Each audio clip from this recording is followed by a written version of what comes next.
Gente, boa noite. Eu queria muito, muito mesmo te agradecer por você estar aqui.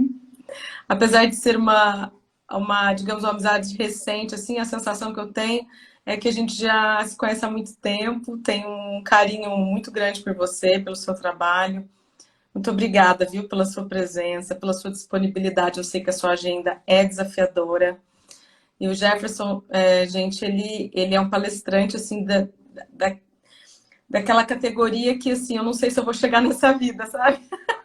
Ave Maria. Ele é muito bom no que faz. Espero que vocês se inscrevam lá no canal para entender um pouco mais de muita coisa. O Jefferson é espírita, assim como eu, nós somos espíritas, mas a gente não fala, não sei se a gente vai falar de religião, acredito que não. Pouco Mas o Jefferson provável. ele consegue em muitas outras abordagens, assim, mais filosóficas, mais para a gente entrar numa reflexão. E hoje a gente aqui vai falar sobre esse como é esse conhecer a si mesmo, como é que é esse caminho, como é que é esse lugar de voltar para dentro que por mais que a gente fale, por mais que isso esteja, digamos, em voga, as pessoas as coisas que eu mais escuto é, mas como que eu faço isso, né? É como se tivesse como se elas quisessem um manual ou tivesse um passo a passo.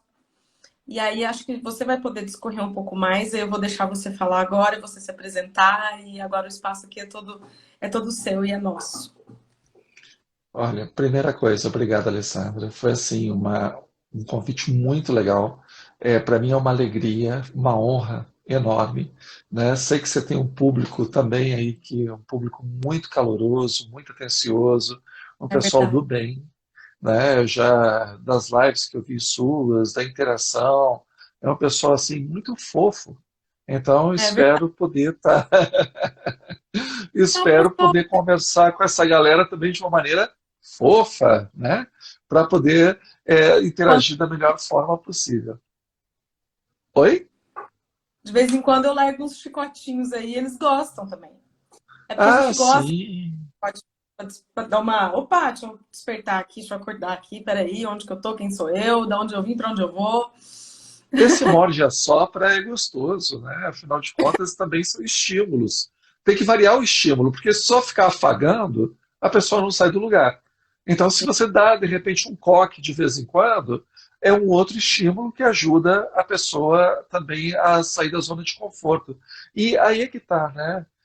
Para a gente já inserir, aliás, um pouquinho antes de inserir. Então, meu nome é Jefferson, né? Jefferson Belomo. A Alessandra já falou, sou palestrante espírita, sou professor da área de direito, curto muito o meu trabalho, curto muito o que eu faço e eu, assim, gosto muito de ajudar as pessoas a chegarem a algum lugar. Professor tem muito essa característica. Eu quero sair do ponto A e chegar no ponto B. Então, quem tem a função de ensinar, que não é muito diferente do terapeuta, é conduzir a pessoa. Conduzir a pessoa. E essa condução, ela tem que ser no ritmo que a pessoa ela imprime. Então, é muito interessante quando eu vejo, né, as pessoas reclamando: ah, comprei um curso, comprei um livro, procurei um psicólogo e não deu certo. Mas o ritmo, quem dá é o sujeito, né? Não tem outra forma da pessoa se desenvolver a não ser por ela mesma. Então, quando eu posso ajudar nisso, eu faço isso com muito prazer. E a E você, questão do conhece, diga. e você faz muito bem, com muita maestria, né? Eu acho que eu vou tirar esse fone daqui. Não sei se é diferença, mas porque senão pode ficar dando um delay. Mas o que eu percebo assim, né, quando eu te ouço e o quanto eu aprendo, e às vezes eu tô revendo, hoje eu tava revendo um vídeo seu, porque é muito conteúdo, é muita coisa que você tem para transmitir pra gente. E então acho que não sei quem que você, né, o que que você carrega dentro, quais são suas bagagens, mas eu tenho a sensação assim que eu tô diante de alguém que realmente tem muito para entregar, assim, conseguiu caminhar bastante e agregar demais nessa jornada, nessas jornadas todas que a gente não sabe quantas são. Então, eu acho que você veio com uma tarefa bonita para cá, sabe, Jefferson? Fico muito feliz mesmo de ter te conhecido, porque eu tava procurando alguém assim, de verdade, assim, eu tava procurando Legal. alguém que tivesse essa visão, essa clareza de ideias e essa, né? E quando eu te encontrei, assim, eu lembro que eu falei até pro meu marido, ele tá aqui, ele tá online com a gente. Eu falei assim, não, você tem que conhecer esse cara, escuta esse cara, escuta. E mandei já para todo mundo que eu conhecia. Todo mundo gostou. Todo mundo elogiou, assim, falou, nossa, realmente, muito bom, assim, você tem um trabalho muito sério e, ao mesmo tempo, você sabe brincar com tudo isso, fica leve. Essa bagagem densa e profunda que você tem, você consegue trazer uma leveza. E eu acho que aí que mora muito a tua didática. Por isso que você é tão bom palestrante e professor. Agora pronto, agora eu vou deixar de falar. Não, mas é Chega de rasgar. porque é aquilo que a gente estava comentando. Vamos pegar o tema de hoje. Conhece a ti mesmo e vamos pegar a questão do palestrante, né? O palestrante, ele é um contador de história, mas não é simplesmente contar uma história, coisa que se eu fizesse como Steven Spielberg faz, como George Lucas faz, eu estaria multimilionário. Então, palestra, você conta história, mas você quer contar uma história para motivar as pessoas a fazer alguma coisa, né? Motivação, motivo para a ação. Quando a gente dá uma palestra, a gente quer motivar as pessoas. Você quer dizer, olha, estamos aqui, queremos chegar aqui. Só que esse estamos aqui nem sempre é uma coisa confortável. Principalmente em casas religiosas, que é a minha experiência, o que eu percebo, quem vai a uma casa religiosa, normalmente a gente que está precisando porque a coisa não está fácil, a coisa não está boa. E essas pessoas, elas ficam recorrendo, vamos imaginar, se é católico, fica todo domingo indo à missa. Se é evangélico, todo domingo indo ao culto. Se é espírita, né, um determinado dia da semana, vai lá ver a palestra e tomar seu passe. Se é um bandista, pega lá a via de regra às sextas-feiras para ir ao terreiro. Tá, mas aqui é onde você chegou. Agora, onde é que você quer realmente ir?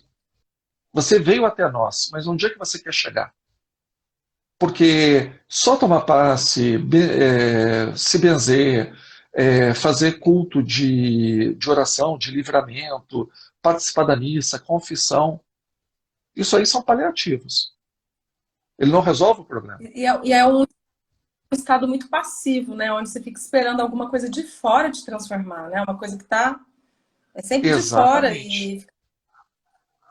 e E aí entra a função, eu acredito, de qualquer pessoa que tenha uma intimidade com a oratória, de você chegar e conversar com essas pessoas. Tá bom, legal, você veio aqui. Mas vamos analisar qual é a situação que nós estamos hoje e aonde você quer chegar. E aí vem a pergunta que é mais complicada. O que você está fazendo para chegar lá? uhum. E aí é onde o pessoal normalmente fala, cara, eu não estou fazendo nada.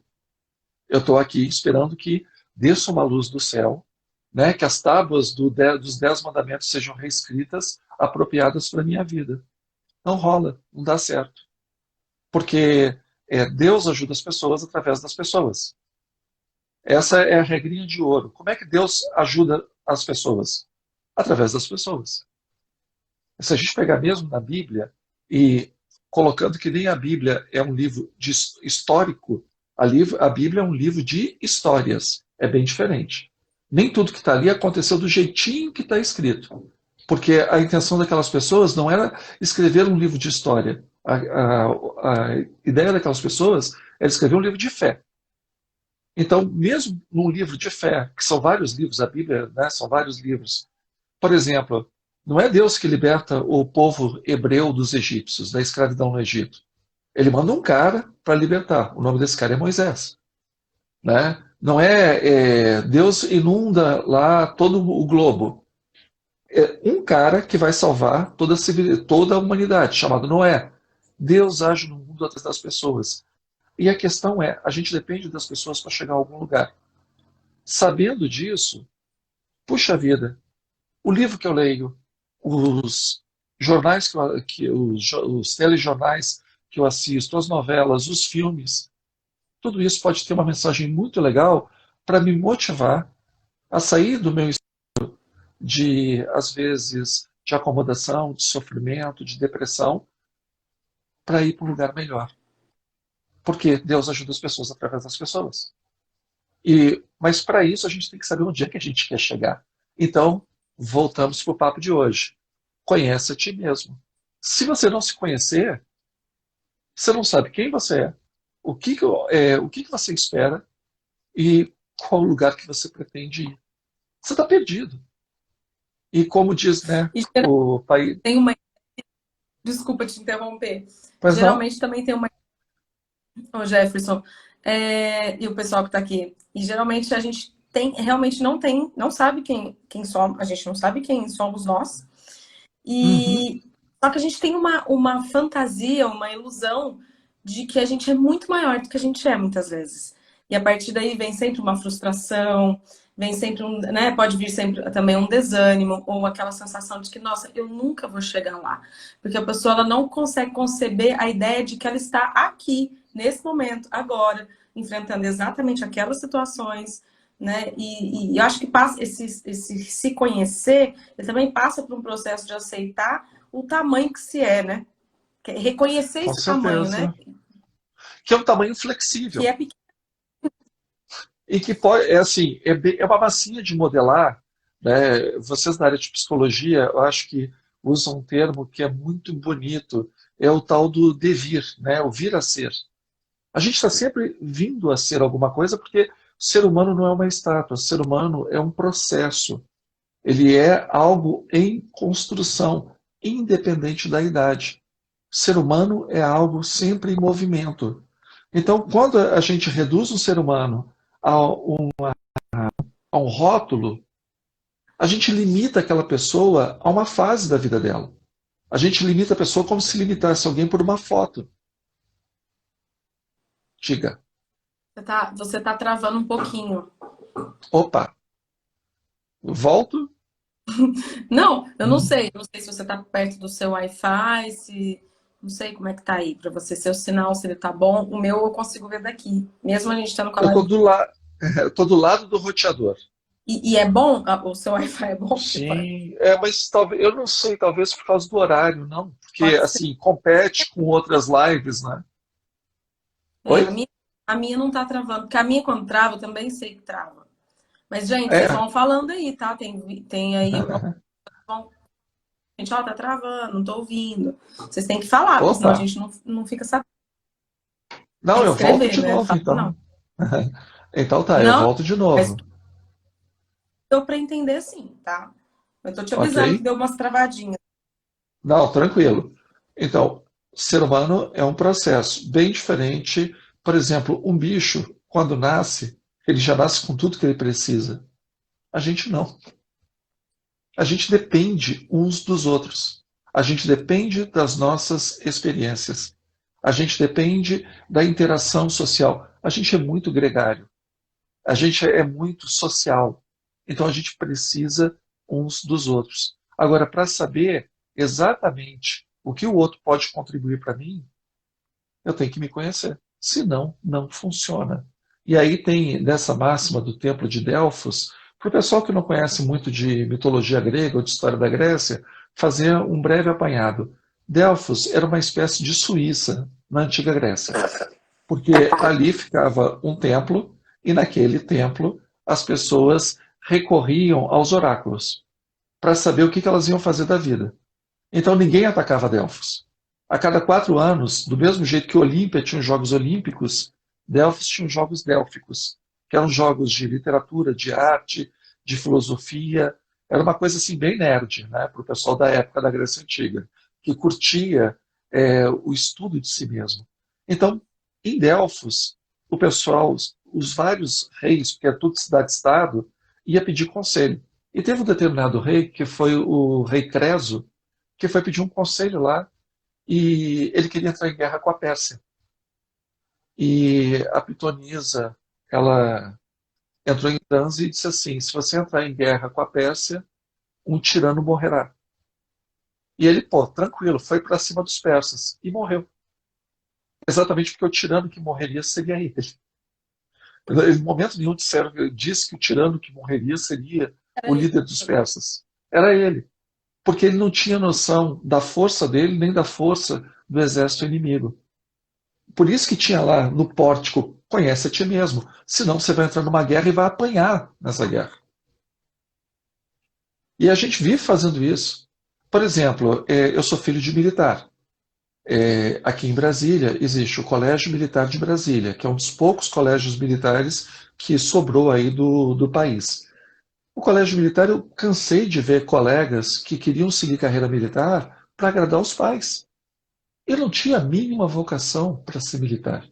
A gente vê isso entre advogados, a gente vê isso entre artistas, a gente vê isso entre médicos, que o sujeito é filho de um ministro de tribunal.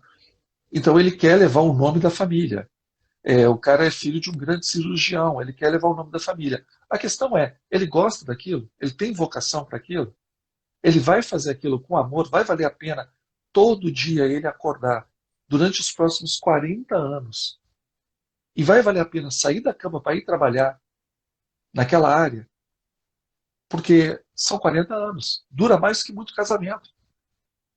É você acordar e ir todo dia para o mesmo local. Se aquilo não foi bem escolhido, é uma vida infeliz. Pois Então, é. vocação. E hoje tem um papo também muito interessante que eu ando vendo aí nas redes, que é um papo um pouco oposto disso, e que também não deixa de ser interessante pensar a respeito, mas acho que as coisas estão um pouco confusas ultimamente, sabe? As pessoas estão, não sei, tem alguma coisa acontecendo. E aí eu escuto assim, mas você também não tem que amar o que você faz. Porque trabalho também não vai te gerar prazer. Não tem que gerar prazer, né? Você tem que fazer o que tem que ser feito, acabou. E por um lado, eu também concordo com isso, porque, né, é o que eu falo também muito para meus pacientes. Eu falo, olha, você não vai arrumar uma coisa que você sinta-se bem o tempo todo e sinta prazer e bem-estar o tempo todo com aquilo, porque todo o trabalho exige esforço, exige uma lapidação. Nossa, Uhum. né? O trabalho nos lapida. Porque, né, tem vários. Não é tudo do meu trabalho que eu gosto de fazer, e eu vou lá e faço. Mas eu acho que o que você está tentando dizer, e é isso que eu não corroboro muito com o que eu ando ouvindo por aí, é com a postura interna que se faz isso. Porque eu posso lavar minha louça com uma postura interna muito ruim, e eu posso lavar minha louça, sei lá, entrando num outro lugar aqui em mim. Falando, puxa, eu sei que eu não gosto de lavar louça, eu realmente não gosto, tá, gente? Meu marido tá aí que sabe disso, porque só ele que lava louça em casa, praticamente. Assim, quando eu tenho que lavar, eu busco fazer isso num estado em que eu não fique mal com aquilo, sabe? Em que aquilo não seja um sacrifício, não seja. Eu falo, bom, é uma coisa que eu vou ter que fazer, né? Tem que fazer, então eu vou fazer isso da melhor maneira. Uhum. E aí eu entro num acordo mental comigo, eu entro nesse lugar, assim, eu vou conversar comigo. Vamos lá, né? Por que é que você não tá querendo fazer isso? Sabe, eu acho que isso também é autoconhecimento, né, Jefferson? A gente tem esse papo com a gente o tempo todo, assim, também, ficar avaliando, assim, né? Nossa, né? Qual o estado que eu tô fazendo tal? Por que eu tô fazendo essa escolha? Entrar mesmo, entrar em si, né? Acho que isso, Sem dúvida. esse movimento de entrar, eu acho que é o tempo, pelo menos para mim, é assim, o tempo. Eu tava aqui antes de 15 minutinhos antes da gente entrar. E eu tava aqui quieta, parada, só me conectando aqui com o que ia acontecer. E eu tava precisando ficar quietinha. Eu fiquei quieta aqui. E esses momentos, né? Eu falo que esses momentos de silêncio, de pausa, eles ajudam tanto a gente a se conhecer um pouco mais, a gente entrar um pouco mais em contato com essa essência que está aqui, que às vezes a gente esquece muito, porque a gente está vivendo tanto voltado com o olhar tão para fora que a gente não tem dificuldade de olhar para dentro, né? Aí é que tá. Você falou uma coisa que é interessante. Nem sempre, por exemplo, pegando o exemplo do trabalho, a gente vai trabalhar naquilo que a gente gosta. Ok, Sim. mas você pode gostar daquilo que você trabalha. Não Isso. existe impedimento para isso. Agora, podendo, dentro das opções que a pessoa tem. Porque também, né, convenhamos, é uma maldade que faz, é o que fazem com a galera que tem aí 16, 17 anos de idade, já dizendo, meu querido, escolhe uma profissão pro resto da vida com 16 anos. Escolhe uma profissão pro resto da vida com 17 anos. É complicado, porque o cara com 17 anos ele é um, com 27 ele é outro, com 37, 47 é outro. E, de repente, só na idade madura é que ele vai realmente descobrir o que ele curte fazer. E aí já tem 20 anos de profissão. O cara se reinventar depois de 20, 30 anos de profissão não é uma coisa muito fácil. Pode ser, beleza. É a chamada crise da meia-idade, né? O cara larga tudo para vender miçanga na praia. Beleza, ok. Mas o Ó, normal não é isso. esse aqui, ó. Uhum. Tá dando pra ver? Tá inverso, mas estou conseguindo, sim. A passagem do bem. Metade do meio. É da miséria ao significado da meia-idade. Tá falando da crise da meia-idade. Eu li esse Aham. livro há 3 anos. Porque eu já estava em crise aos 23, uma crise que eu deveria estar fazendo aos 35. É verdade. A crise que eu deveria estar fazendo aos 35, a crise da meia-idade, eu estava fazendo com 20, 21, 22, 23. Entrei numa crise existencial fortíssima. Por quê? Por conta disso aí que você acabou de falar. A gente exige demais de um ser que está muito imaturo ainda. Ele não sabe o que quer fazer. E eu me neguei a fazer. Eu terminei minha escolaridade básica ali, meu ensino médio, viajar. Eu falei, mãe, eu já sabia que eu queria psicologia, mas eu falei assim, não, eu não, eu quero viver outras coisas primeiro, eu não quero, eu acabei de sair desse monte de estudo, um monte de coisa, eu quero dar um tempo pra mim e eu fiz tudo do meu jeito, sabe? Eu tive essa liberdade, obrigada, pai e mãe, por confiar em mim nesse, porque eles tinham muito medo também, porque eu já tinha conseguido um bom emprego aos 18, e aí, como é que você vai largar isso? Lá você pode fazer uma carreira. Eu falava, mas quem disse que eu quero fazer essa carreira? Eu não quero fazer carreira, não quero ser empregada de ninguém. Eu já tinha isso dentro de mim, né? Então eu fui Uhum. viajar, quando eu fui muito feliz nesse caminho, que eu acho que eu fui muito iluminada assim nesse caminho. Alguém estava lá me orientando de alguma forma, porque eu fui fazendo as coisas mais ou menos conforme a minha intuição me dizia, né? Uhum. E eu não segui muito o caminho comum e o exigido. Então, eu entrei na faculdade já mais tarde, né? Eu entrei com 23 anos. Eu já sabia bastante do que eu queria e do que eu não queria. Então, por isso que eu entendo e concordo quando você diz que, né, é muito cedo. A criança de 3, 4 anos, estava falando esses dias, a gente começa a perguntar: o que você quer fazer quando crescer? Mas deixa a criança, porque você vai cobrar uma coisa que ela vai ter que pensar nisso a vida inteira. Deixa, né? Você Na sabe que tem, necessidade mesmo. quando você pega na Bíblia, lá nos Dez Mandamentos, tem uma passagem que não é muito legal. Diz que Deus pune o pecado de uma pessoa até a quarta geração de descendente. Aí, determinados teólogos chamam isso de maldição familiar. Ou seja, teu bisavô, teu tataravô pisou na bola, aí não aconteceu nada com o tataravô, não aconteceu nada com o bisavô, não aconteceu nada com o avô, não aconteceu nada com teu pai, mas o tijolo foi cair logo na tua cabeça, né? E eles chamam isso de maldição familiar. Claro que a gente tem que entender a época que isso foi escrito, né? Era outra cultura, outro povo, outra época, beleza. Mas o nome que eles dão, maldição familiar, pode ser apropriado para outras coisas. Por exemplo, a gente repetir comportamentos familiares. Porque a gente não consegue entender a nossa individualidade dentro de uma dinâmica da família. Então isso aí você vai saber falar bem melhor do que eu. A gente repete dinâmicas familiares. Então, o conhecer a si mesmo também passa por conhecer eu enquanto indivíduo e a família onde eu estou inserido, que me deu uma história, que me deu um norte, que me deu hábitos, né? Que me deu formas de pensar. Ok, tem coisas que são boas, tem coisas que não são boas, tem coisas que são funcionais, tem coisas que são disfuncionais, mas isso integrou a minha história de vida. Ok, mas isso necessariamente não sou eu. E aí eu posso contar um exemplo que aconteceu comigo, que eu moro em Brasília e eu passei num concurso público quando eu tinha 29 anos e fui transferido, o concurso tinha que assumir no Rio de Janeiro. Eu nunca tinha morado longe dos meus pais. Ah, então tá bom, vou morar no Rio de Janeiro, beleza, passei no concurso, vamos embora. Aí fui morar no Rio. E no Rio de Janeiro eu descobri coisas interessantes. Por exemplo, o meu gosto não tinha nada a ver com o gosto dos meus pais para comprar móvel, para pintar parede, para organizar uma casa. Totalmente diferente. Mas isso eu só descobri morando sozinho. Claro que eu também descobri outras coisas interessantes, né? Por exemplo, que a louça não se lava sozinha, nem a cama se arruma sozinha. Isso aí também porque a minha mãe é outra geração, outra cabeça, era aquela coisa, não mexe na cozinha, show, sai daqui. Então, tá bom, né? Tomava café da manhã. Lugar de homem não é na cozinha. Então, tchau, né? Então, eu nunca vou poder participar do MasterChef por causa disso, né? E aí, o que é interessante também, uma vez lá no Rio, eu esqueci de pagar a conta de gás, porque no Rio de Janeiro todo o sistema de aquecimento é a gás. Aqui em Brasília é tudo eletricidade. Não estava habituado, pum, cortaram o gás. E cortaram o gás logo numa semana de frio no Rio de Janeiro, que é uma coisa inédita. Eu fui tomar banho frio logo durante essa semana. Então, assim, por que eu não me preocupei com isso? Porque, pô, tinha pai e mãe que sempre cuidavam disso e eu nunca prestei atenção. Então, foi legal descobrir que, por exemplo, na cozinha não tem os duendes que lavam a louça. É você que tem que lavar a louça. Você dorme, acorda e a louça está ali.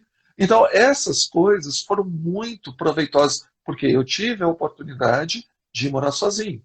Aí, agora, né, casado, morando com uma pessoa maravilhosa, eu conheço a minha dinâmica, eu conheço a minha forma de lidar com o mundo. Então, eu conheço o meu espaço.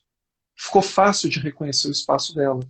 Ficou fácil de reconhecer a dinâmica dela para que a gente pudesse se integrar. Porque eu me conhecia, eu tive a experiência de morar sozinho. Eu tive a experiência de saber qual era o meu gosto. Eu tive a experiência de complementação. Eu sou da área do direito, em direito, quando a gente estuda processo civil, eles falam das relações processuais. Uma das relações processuais, por exemplo, tem o juiz, e o juiz manda. As partes obedecem. É uma relação de subordinação. Quando a gente vai, por Uma ideia exemplo, hierarquia. Quando a gente vai, por exemplo, naquele juizado de pequenas causas, tem um conciliador. O conciliador não é uma relação de subordinação, é uma relação de coordenação. Ele não está acima das partes, ele está entre as partes para tentar uma negociação. No relacionamento, se a gente não conhece a si mesmo, inevitavelmente a gente cai na relação de subordinação. Ou a gente subordina alguém, ou alguém nos subordina.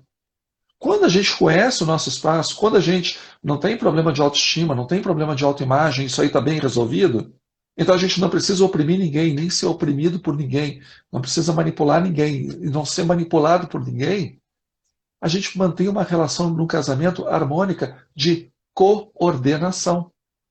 Então, ninguém é maior do que o outro.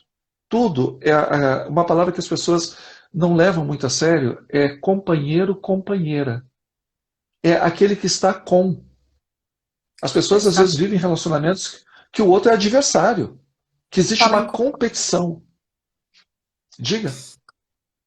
Quando você fala companheiro, eu só consigo lembrar do Lula chamando pessoas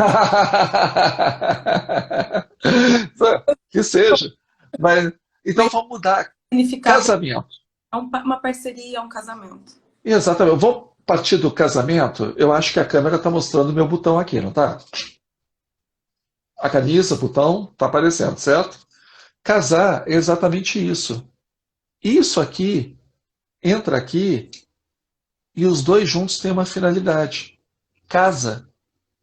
Porque se não tiver essa interação, que a gente compreenda que a diferença se soma, se o botão ele entende que ele não é um botão, que ele é a camisa como um todo, ou a casa da camisa se julga mais importante que o botão, porque sem ela o botão não tem função, a camisa não fecha. E a gente vê isso de uma forma simples no dia a dia. As pessoas elas não casam, as pessoas elas competem. Porque exatamente elas não se preencheram. Então ela tenta se preencher através da outra pessoa. A outra pessoa é um objeto, é um instrumento.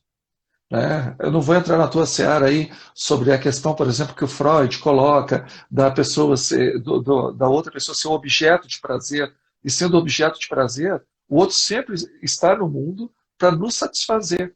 Não, não é assim que funciona. Então, essa relação de coordenação, ela só funciona se eu me conheço, se eu sei bem a minha função, se eu sei bem os meus limites. Até para pedir ajuda para os outros, eu tenho que saber do que eu sou capaz. Isso funciona no trabalho, funciona nas relações sociais, funciona no casamento.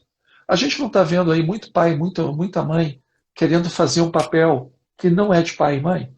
Aqui em Brasília, o padrão de vida é muito alto, porque o funcionalismo público aqui é o que impera. Então, o que acontece? É muito comum nos restaurantes, agora nem tanto por causa da quarentena, você vai a restaurantes no final de semana, você vê os pais, as babás cuidando das crianças, enquanto os pais interagem. Mas isso domingo, que é o dia que os pais têm para ficar com a criança. O dia que eles têm para Exato. ficar com a criança, eles terceirizam a criança para babá, porque eles não sabem a função deles como pai. Acha que ser pai e ser mãe é desfilar com a criança bonitinha, com lacinho de fita, com vestidinho, na rua. Não é. É botar limite, é educar. Isso dá trabalho, isso desgasta. Mas a pessoa escolheu isso. Então ela entende que não, ser pai e ser mãe é ser amigo. Não, ser pai e ser mãe não é ser amigo. Ser pai e ser mãe é ser pai e ser mãe. Que comporta também ser amigo. Mas amigos, as crianças já têm os amigos deles. Que não podem fazer o papel de pai e mãe na ausência do papel paterno, na ausência do papel materno. Por isso que eu sou encantado com esse tema. Porque quem não conhece a si, o que vai acontecer? Outro vai decidir por ele. Se você não se conhece, alguém vai decidir por você. A cadeira do poder não fica vazia. Se você levantou da cadeira do poder na sua vida, alguém vai sentar. A questão é, você está dando poder para quem? É isso mesmo. E eu te ouvindo aqui, pode continuar falando, a gente está te ouvindo. Tem muitas coisas que você fala, eu escuto, lógico, e me ouço dizendo as mesmas coisas, né? Eu falo, gente, eu falo isso também. E penso assim também, né? A gente está com o pensamento muito alinhado, a gente está muito alinhadinho, assim. E quais desafios maiores você encontrou? Agora eu estou te fazendo uma pergunta. Nesse caminho aí, de autoconhecimento, né? Quais maiores desafios você tem encontrado? Porque eu não sei como é que você vive aí dentro de você, né? Também não sei se você quer falar sobre isso, mas Não, quais... tranquilo. Gente, tá falhando para todo mundo, porque senão eu vou tirar então os comentários se estiver falhando. Se alguém falar que não tá falhando para aquela pessoa, então aí o problema é da sua internet, tá? Não é o problema da nossa internet aqui, tá bom? E só se todo mundo falar, realmente tá falhando, falhando, falhando, aí eu vou ser obrigada a tirar os comentários, pelo menos por um período. Aí, gente, eu quero saber de você, Jefferson.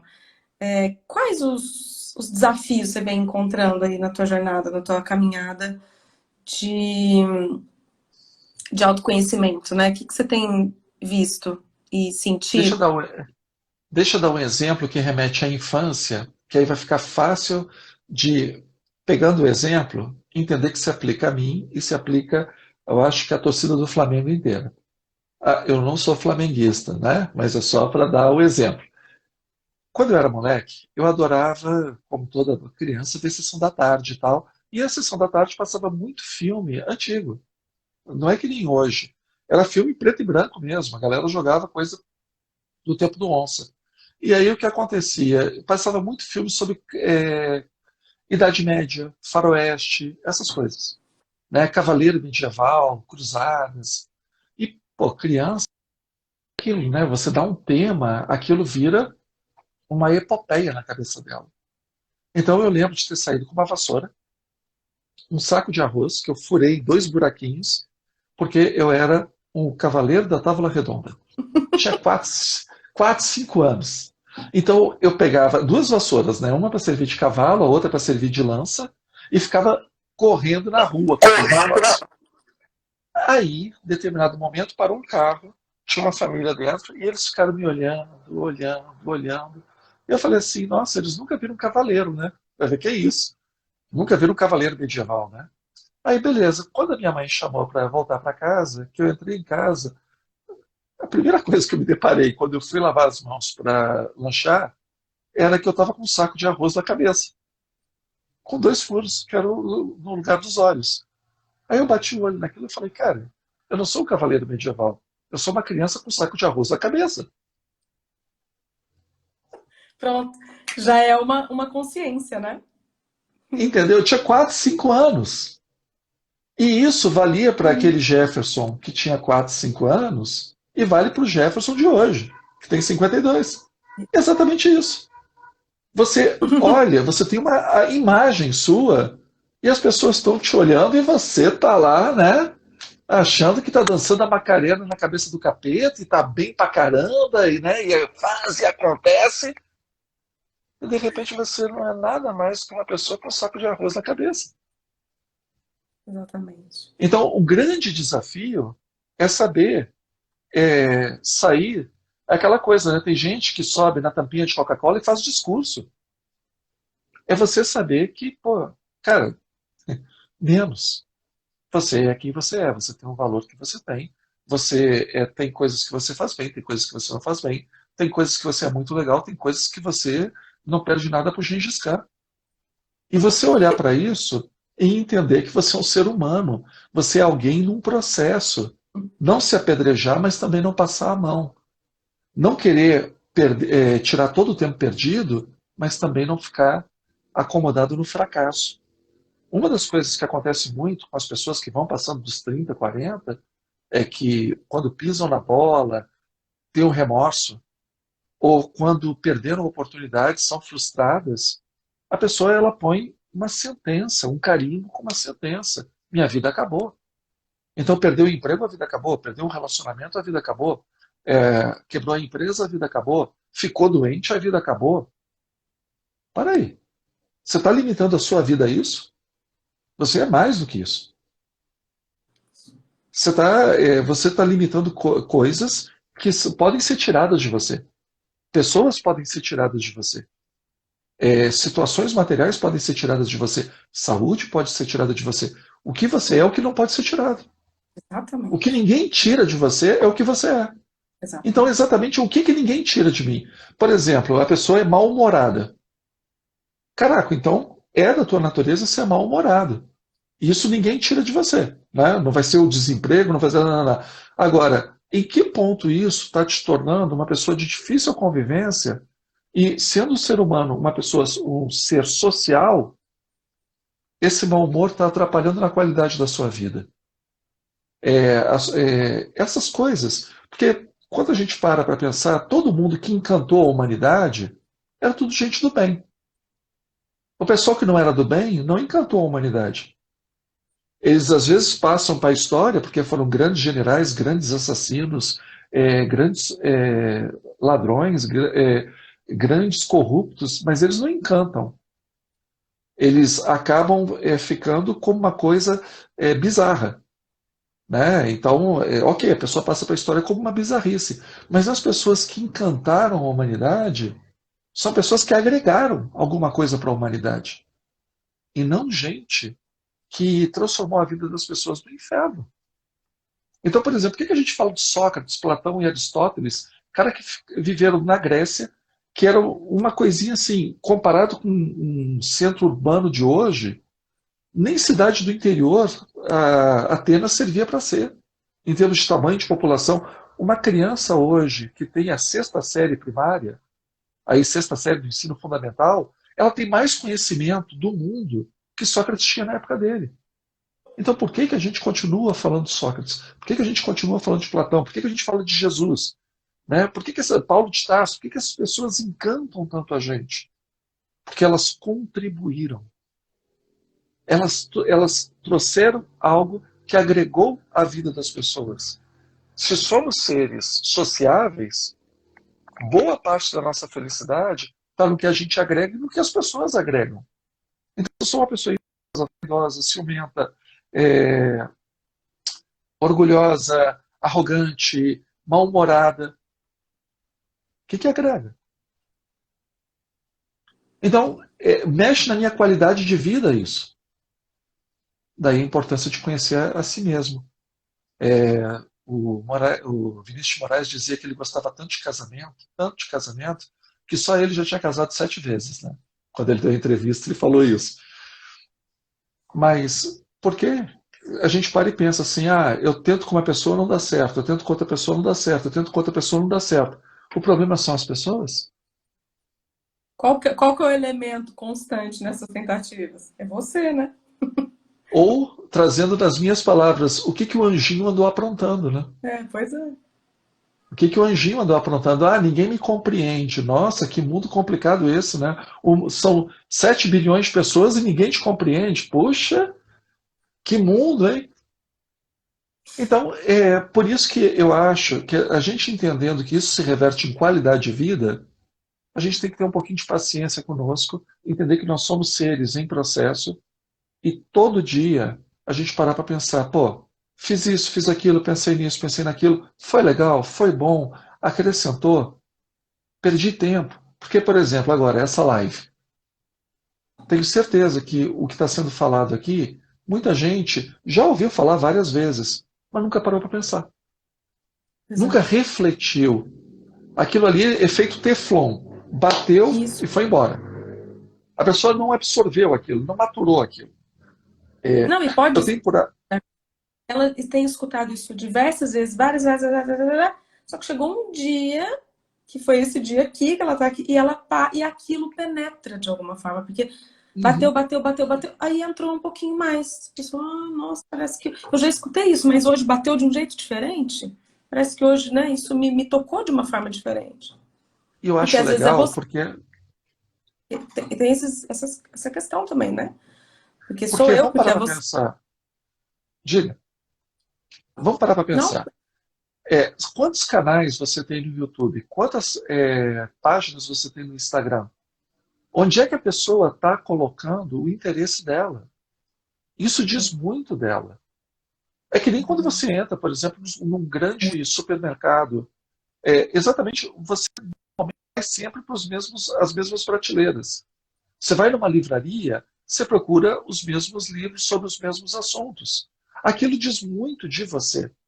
Então, na internet, por exemplo, quando eu vejo um determinado youtuber ou influencer digital que tem literalmente milhões de seguidores, e o cara, aí você vai ver o vídeo do cara. O cara consegue tocar parabéns para você com um plástico na boca. E aquilo tem 400 mil visualizações. Tudo bem, a gente vai perder o nosso tempo que é tão precioso para isso.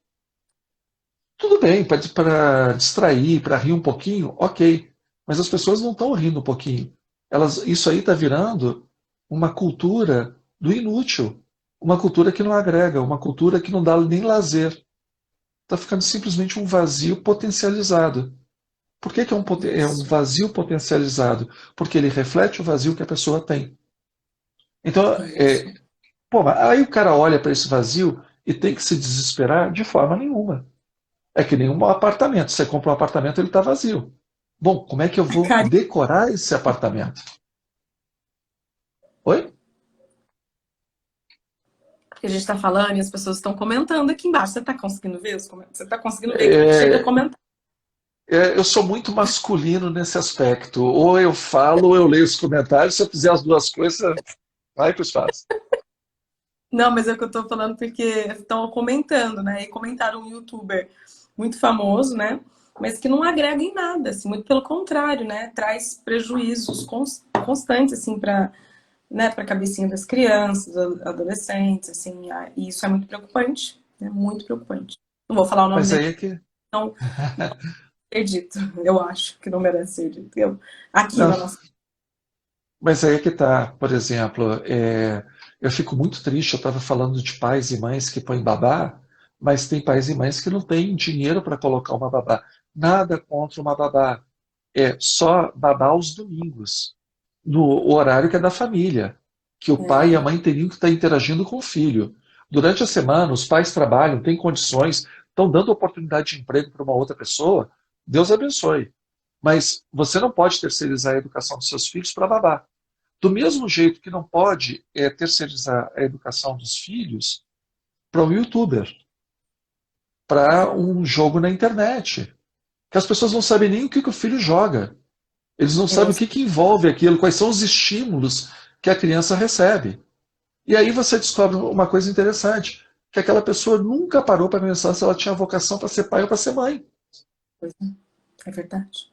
É muito Né? A pessoa verdade. nunca parou para pensar assim, por que, que ela é pai e mãe? Ah, porque ela tem pais, tem avós, tem bisavós, então só Deus sequência. Mas aí você vê que a pessoa não tem paciência com criança, não tem interesse em educar a criança, e ainda se duvidar, esse abandono é uma forma de maltrato, de maus tratos. Então, pô, que maluquice é essa? volto no ponto, somos seres sociais. Como seres sociais, o que faz a felicidade nossa é o que a gente agrega para as pessoas, o que as pessoas agregam para a gente. Puxa vida, a primeira pessoa que você agrega alguma coisa é em casa, são seus filhos. Então você tem uma responsabilidade.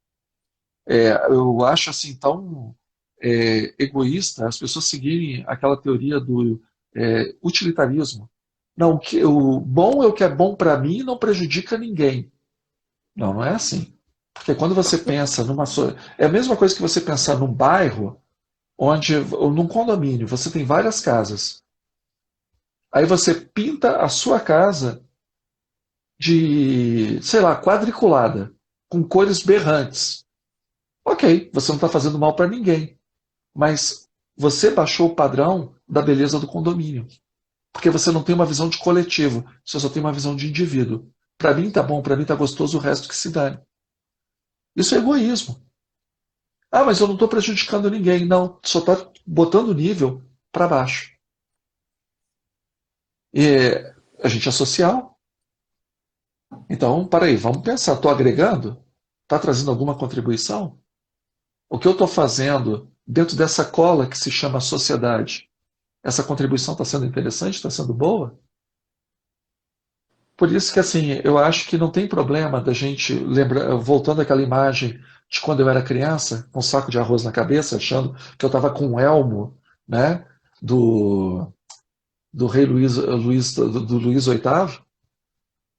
A questão é, não tem nada, não tem nenhum problema de você ver que você não é um rei com uma armadura, que você só é uma criança com um saco de arroz na cabeça. Não tem problema em relação a isso. O problema é qual, o que essa criança pode fazer, como eu posso fazê-la amadurecer, como eu posso fazê-la crescer, como eu posso fazer que essa criança seja alguém que agregue. Porque senão a gente não está vivendo uma vida que vale a pena ser vivida. E aí, cada ano que passa, e eu posso falar porque, pô, estou com 52, então tá fácil de ver isso. Quando você tem 10 anos, você tem 300 portas abertas.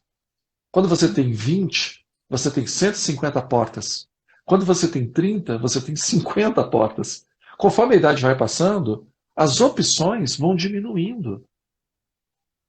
Então, as escolhas são importantes. Não quer dizer que você não possa continuar fazendo escolhas. Com certeza, sim, pode continuar fazendo escolhas. Mas, até por uma questão, por exemplo, uma pessoa de 70, 80 anos, ela resolve subir o Everest. Não vai dar certo. Essa opção já ficou lá para trás. Foi uma porta que se fechou lá atrás. Ah, eu quero ir para Machu Picchu com 90 anos. Não vai dar certo. Essa opção já era para ter feito, era para ter sido feita lá aos 40, aos 50, no máximo. Conforme a idade vai passando, as opções, as portas de opções vão se fechando. Então a gente tem que aproveitar e aproveitar com muita sabedoria as portas que ainda nos restam. Agora ele deu uma travada para mim, gente.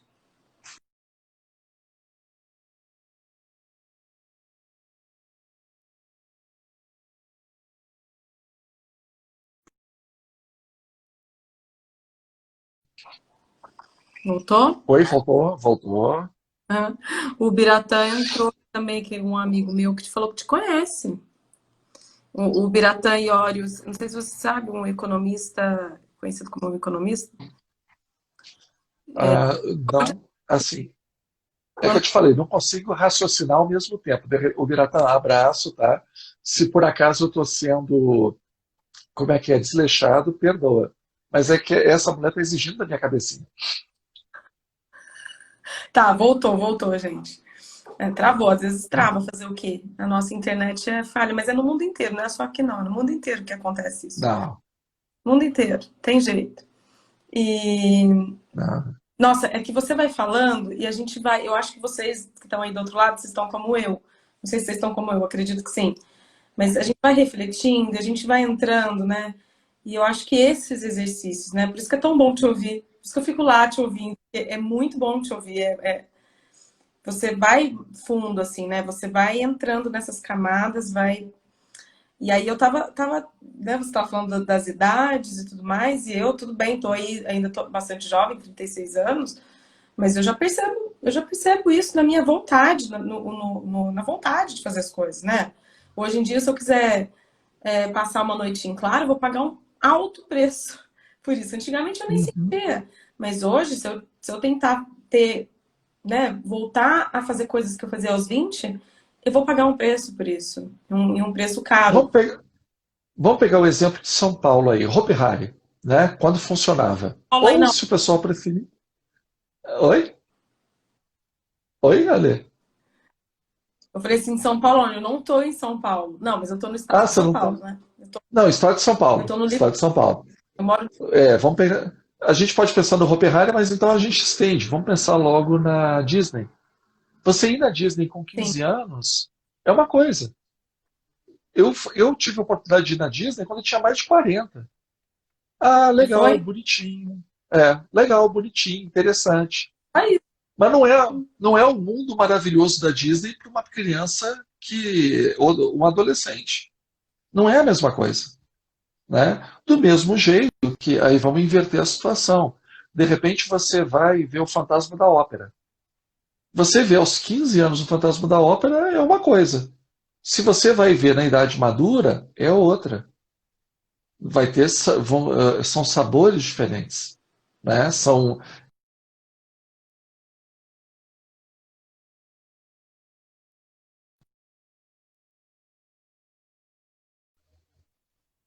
voltou? voltou, você falou Gente, eu vou deixar a live gravada, tá? Vou deixar, pode ficar tranquilo, vou deixar gravado.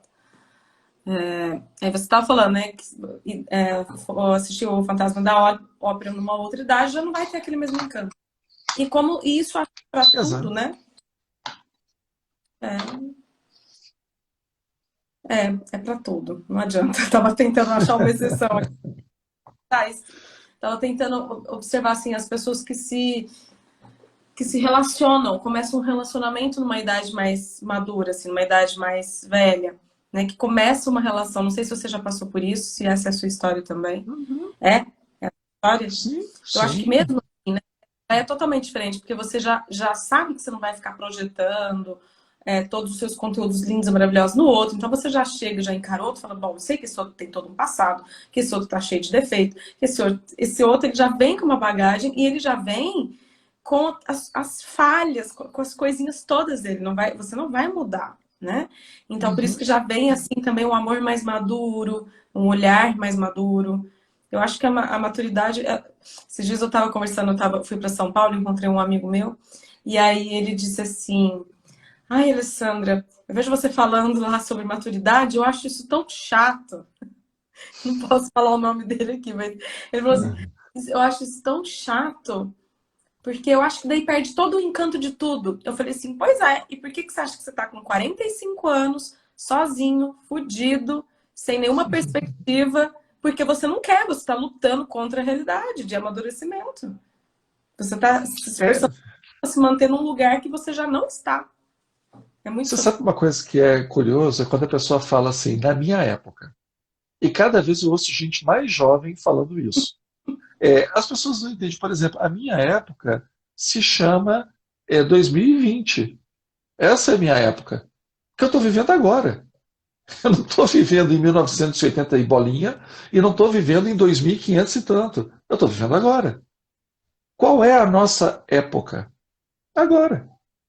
Então, como é que você quer ser feliz num passado que não volta ou num futuro que ainda não chegou? Você tem que ser feliz agora. E feliz que eu digo não então eu vou largar a mulher, vou largar o marido, Mas vou para a Índia, né, sentar aos pés lá de um guru. Não é isso. Com o que eu tenho, caramba, não é pouca coisa. Com quem eu sou, nenhum ser humano, ele é só ele. O João não é o João, a Maria não é só a Maria. O João, ele é o ápice de toda uma tradição de família que vem com ele, e de uma cultura, de um país que o acompanha. A Maria, mesma coisa. passou por ele também, o que ele passou, né, através da. Exatamente. Tudo vai se. Então a pessoa dizer assim que ela, mas o que eu tenho para oferecer? Cara, pelo amor de Deus, revê isso. Como assim? Né? Você tem, por exemplo, no caso do Brasil, Nós somos brasileiros, então nós somos ocidentais. Se nós somos ocidentais, nós temos uma tradição judaico-cristã. Essa tradição judaico-cristã, ela vai brincando 2000 anos. Nós somos a síntese de uma tradição de 2000 anos. Se tivesse nascido, por exemplo, em Marrocos, seria uma tradição de 1300 anos. Então, a gente assim, a gente não surge no mundo como uma bolha de sabão. A gente vem é, é, em cima de degraus que foram construídos por pessoas que estiveram no mundo antes de nós. Então, qualquer ser humano é um ser humano com experiências muito ricas, com uma visão muito rica. Porque a visão não é só dele, a visão é de tudo que ele traz com ele. Traz o pai, traz a mãe, traz a cidade, o sotaque, a história. Tudo vem com essa pessoa, toda essa bagagem vem com essa pessoa. Então, como é que essa pessoa vai dizer que é, eu não tenho nada para acrescentar, não tenho nada para contribuir? Pelo amor de Deus, a sua época é agora. O seu momento é único. E você tem como fazer a diferença. Porque você não caiu de paraquedas na Terra. E você vai ter que descobrir qual é a diferença que você vai fazer, né? Você nem Aham. tem gente que realmente não tá vivendo, né? Tá assim, sobrevivendo, tá só passando por aqui, assim, tá de passagem. Mas não importa a idade, não sei quem vai estar assistindo aí a nossa live, mas realmente não importa a idade que você tá, né? Começa a pensar, tá, mas e agora? Porque agora também não adianta ficar lamentando o leite derramado, realmente. Uhum. Tem que olhar para o que tá agora e falar, bom, a partir de agora, o que é que eu posso, né? Como é que eu posso viver essa vida? Como é que eu escolho viver cada Sim. momento do dia? Como é que eu escolho, que rotina que eu quero ter? Qual é o cotidiano que eu quero ver? Como é que eu quero me sentir comigo mesmo? Uma Faça uma coisa que pesquisa eu percebo, para poder viver agora, né? uma coisa Temos que eu dois. percebo, por exemplo, 2 minutos. Ah, Rapidamente, uma época de Olimpíada. A gente olha para uma pessoa que subiu no pódio. Atleta tem um corpo atlético. Como é que o cara conseguiu aquele corpo? Foi deitado no sofá, vendo Netflix e comendo pipoca? Não foi. Ele tinha uma meta e ele trabalhou duro para atingir aquela meta. Por que que a gente, olhando o físico de uma pessoa, percebe isso? E olhando para a alma da gente, a gente acha que as coisas vão cair do céu. Tem que malhar para conseguir o que a gente quer. Não é reclamando que a gente vai conseguir. não é reclamando que a gente vai conseguir. Entendeu, gente? Não é reclamando que a gente vai conseguir. Para todos nós isso daí, tá? Que a gente reclama muito, de boca cheia. Que a gente nem sabe Sim. quanto, né? A gente nem tem noção do quanto que a gente recebeu, muitas vezes até sem merecer. Então é isso. Como é que você quer? A gente tem um minutinho para finalizar. Vou deixar com você a palavra. Quero te agradecer mais uma vez. Vamos ter que fazer outras lives ainda. Porque você é muito agradável, é muito bom estar com você. Muito mesmo. Menina, eu é que agradeço.